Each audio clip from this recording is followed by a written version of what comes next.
Bread halwa யாருக்கு தான் பிடிக்காது? ஆனா பிரெட்டே இல்லாம செஞ்சா எப்படி இருக்கும் பார்க்கலாமா? Welcome to episode 5 of halwa series. இந்த வீக் ஃபுல்லாவே அல்வா ரெசிபி தான் பார்த்துட்டு இருக்கோம். இன்னைக்கு டே 5.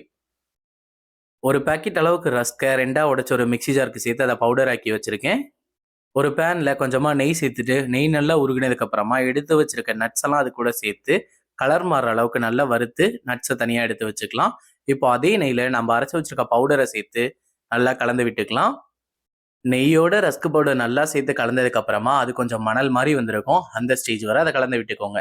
இப்போ நான் அந்த ரஸ்க்குக்கு 2 கப் அளவுக்கு பால் சேர்த்துருக்கேன். கெட்டி எதுவும் விழாத மாதிரி நல்லா கிண்டிக்கோங்க. கொஞ்சம் கொஞ்சமா நெய் சேர்த்து நல்லா கலந்து விட்டுக்கிட்டே இருங்க. கொஞ்சம் கெட்டியானதுக்கு அப்புறமா 1 கப் அளவுக்கு சர்க்கரை சேர்த்து ஒரு தடவை நல்லா கலந்துக்கலாம். இப்போ ஹல்வா கொஞ்சமா இலகி தண்ணி மாதிரி வரும். ஸோ அந்த ஸ்டேஜ் வரை நல்லா கிண்டி விட்டுக்கிட்டே இருங்க. இதுக்கப்புறமா கொஞ்சம் கொஞ்சமா நெய் சேர்த்து நல்லா கலந்து விட்டுக்கிட்டே இருக்கலாம். பேன்ல அடியில எங்கேயும் ஒட்டாம வரும். அந்த அளவுக்கு நம்ம கலந்து விட்டுக்கணும். ஒரு 5 மினிட்ஸ்ல அந்த மாதிரி வந்துடும். இப்போ கொஞ்சமா ஏலக்காய் பவுடரும் நம்ம வறுத்து வச்சிருக்க நட்ஸும் அது கூட சேர்த்து கலந்துட்டோம்னா சூப்பரான பிரெட் அல்வா ரெடி. ஆனா பிரெட்டே இல்லாம செஞ்சிருக்கோம். அதை யோசிச்சுக்கோங்க. இந்த மாதிரி கண்டென்ட் பார்க்க மறக்காம சேனலை ஃபாலோ பண்ணுங்க.